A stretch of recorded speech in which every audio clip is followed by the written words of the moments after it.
Hi, so I am restarting a lot of things. Um, Primarily this video is because I am restarting testosterone. I got to almost or just at 7 months, almost 8 months, um, over a year ago.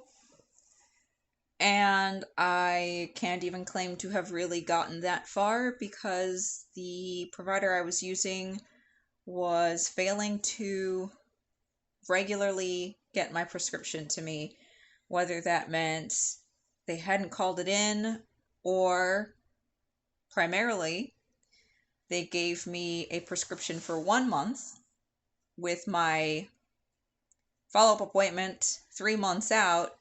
And so when I ran out at 1 month, I called the pharmacy and said, "Hey, I need a refill. I'm on my last week of this month." And they said, "Hey, you don't have any refills left." So I called my provider, and my provider said, "We need to see you for tests before we put in a refill." And I told them, "Okay, true statement." But knowing what my dose is, and knowing that my follow up wouldn't be for 3 months from the date that this prescription was prescribed, why then was I only given the amount for 1 month? So when I found that out, they said they were going to go and talk amongst themselves and they would get back to me. They did not get back to me by the end of the day like they said they would. I called again the next day, and the same thing, rinse repeat, happened. Is they did not get that back to me by the end of that day as well. At that point, I am down to like 5 days left. I was on the gel. I was doing 2 pumps daily, which was 40.5 milligrams daily. I started skip dosing or half dosing. First, I started with half dosing to basically give myself twice the amount of time, at least with testosterone daily. And then when I got halfway through that, which was basically a week later, and still had no word on whether I was going to get my prescription refilled, I started skip dosing to then increase the amount that would stretch for another extra week. And of course, I was only on what I was being told was a micro dose. And now here I am half dosing, then skip dosing, and then finally ran out. And before I even ran out, my period had returned, which means my T levels were obviously low enough for my body to register as completely female and for it to behave as such. I got my prescription after transferring from one provider to a next in the local area, and they dropped the ball too on my prescriptions. At that point, I was so depressed, and more than depressed, I was having my hormones fucked with.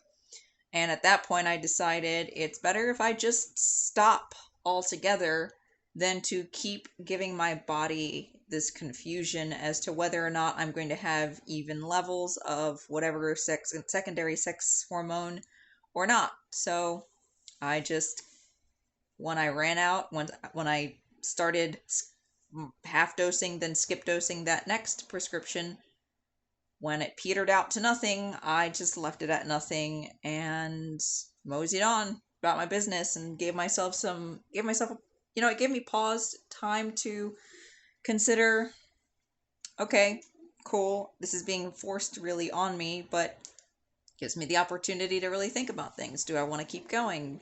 Do I not want to keep going? Do I have the money to keep going? Do I have the patience to keep going? Will my emotions and my mental stability be okay with trying to pursue this thing that is becoming so difficult to pursue? I was living in Texas at the time. A lot has changed since then. I am not living in Texas anymore, but that really didn't have anything to solely do with testosterone issues so much as there is a lot about Texas that does not agree with who and what I am. And I never really liked living there. I was there for reasons I'm not going to get into, but finally I had no more reasons keeping me there, and there were several final straws. And so out the fuck I got. um, anyway, it's again been over a year since testosterone was in my life in Texas. I have since moved to Kentucky. My husband and I now own our house outright. We are mortgage free, which should hopefully help with some of our financial constraints that we'd been having.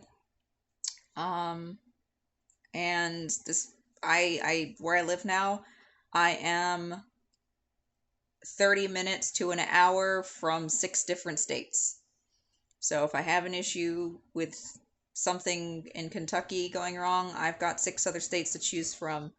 Um, that I can maybe have work with me. Right now, as a suggestion from my very original provider, who was flawless for the first 5 months out in California, I got back in touch with my contact there and said, hey, this is what happened after I was transferred to Texas. I realized you guys couldn't keep me on because you were inundated, because during COVID, everybody flocked to this one location because a lot of places stopped doing transgender anything because of COVID. I got back in touch with my initial contact, told them what happened to me, and they said, well, I have moved to a different state. You can either retry with a provider there, or you can check out this one company called Folx, Folx, which I suppose is a trendy way to spell folks, with also putting X in there for trans. You can try them out and see how that goes. They do everything via mail and virtual, so maybe they can actually, provide for you, in spite of wherever you live, what it is you need to continue transing. So I contacted them, and just like starting anywhere, there's a lot of shuffling around. There were aspects that were easier than dealing with an in-person place. There were aspects that were infuriating. If you know about Folx or are using Folx, or know someone who is using Folx, Athena Health patient portal is an absolute nightmare. But most patient portals are absolute nightmares. Athena Health is not the Folx company itself. It is just a what's the word I'm looking for?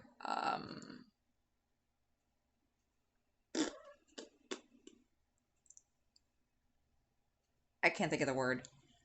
Not restricted, but it's a safe way, thank you. Thank you, me.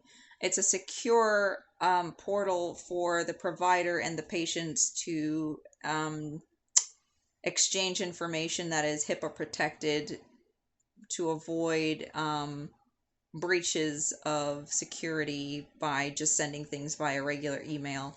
Athena is a company that they are third party going through, I presume, to be able to conduct business like this without security being breached. And then there's a third party company, I think it's TruePill, which is the actual pharmacy that will send you your prescriptions. I had my very first virtual appointment with Folx on March 1st. Today is the 9th.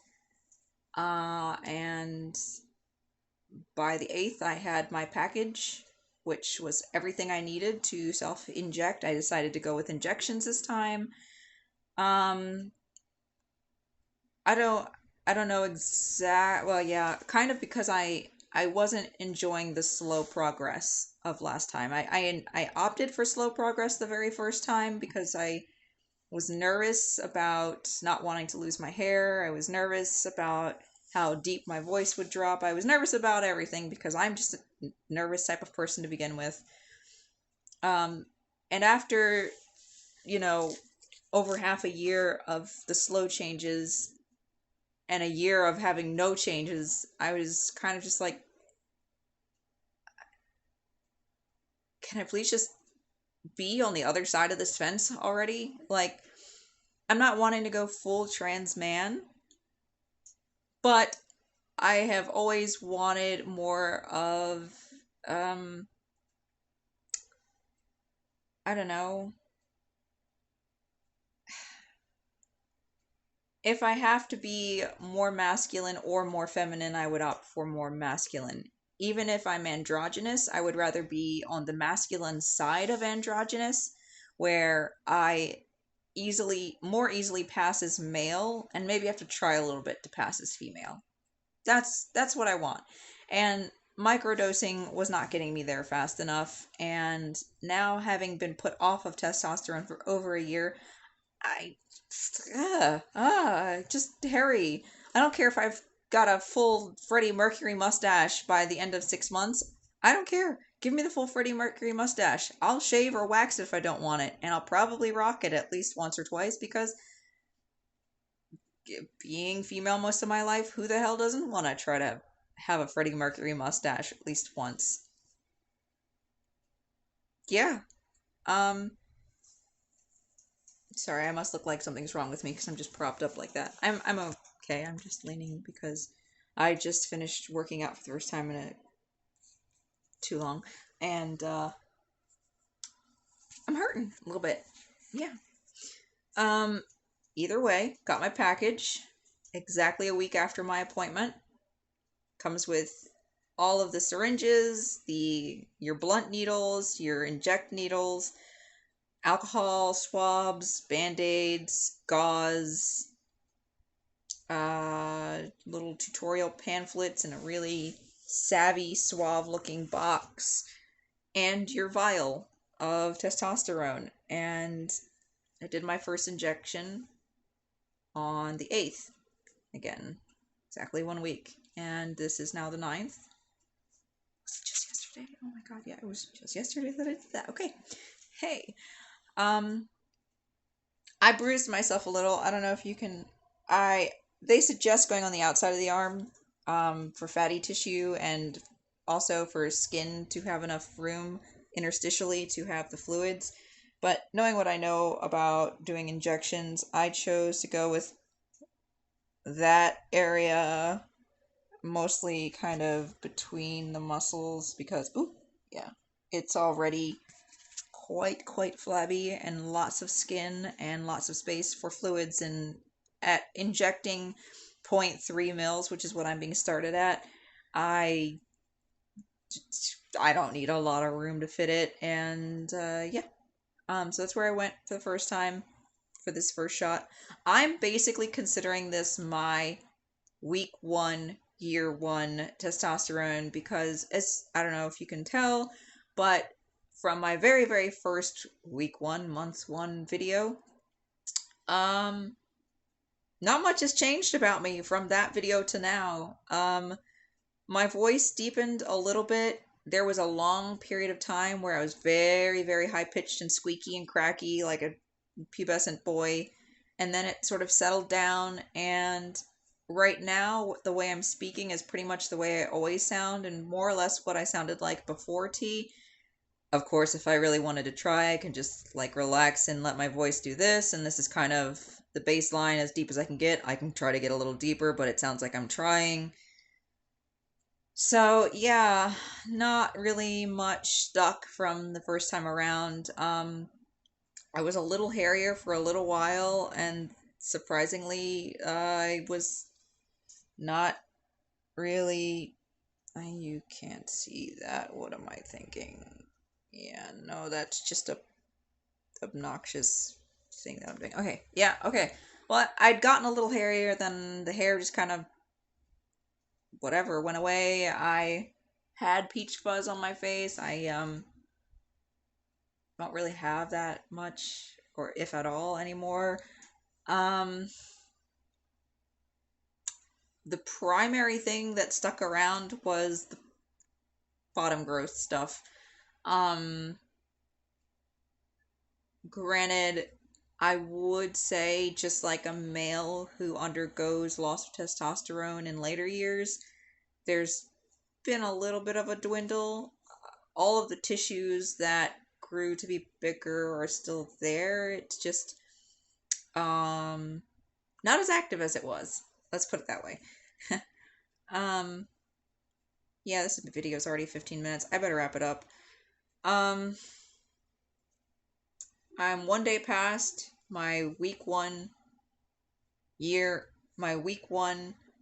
one shot, and even though I'm going to be on less testosterone weekly than I was when I was on the gel when I started last time and when I finished last time, like I'm on less than half of what I was on when I was still getting my regular prescriptions around month 5. Like I was on 143 point something a week around month 5 the last time with gel, and I'm starting at 60 milligrams a week injectable, or I'm doing sub-Q injectable.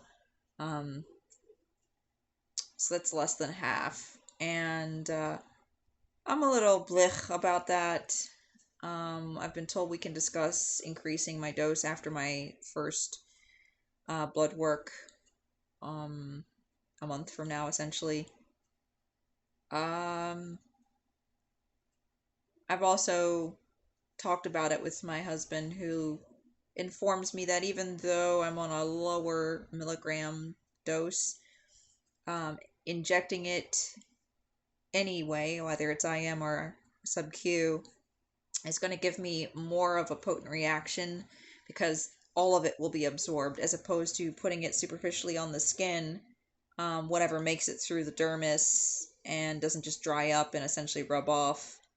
I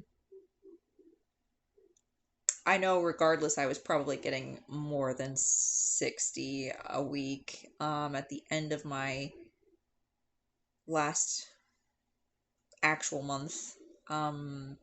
But hopefully we can move myself up in a month, and hopefully after the beginning months I can actually feel like I am where I'm supposed to be, or where I should have been at the end of the first month, or at least something. I don't know. Words. Blah. I ramble. Oh, also, please do enjoy this. This is some Compound W, salicylic acid. I had a wart here something like 6 years ago, and I burned the wart off because it didn't have any Compound W, so I used match tips and gave myself a nice little scar there. A nice little upraised scar. And salicylic acid can be used for acne scarring and other sorts of scarring. So I'm using it to get this nice and flush. So that's also something you guys can watch. Change.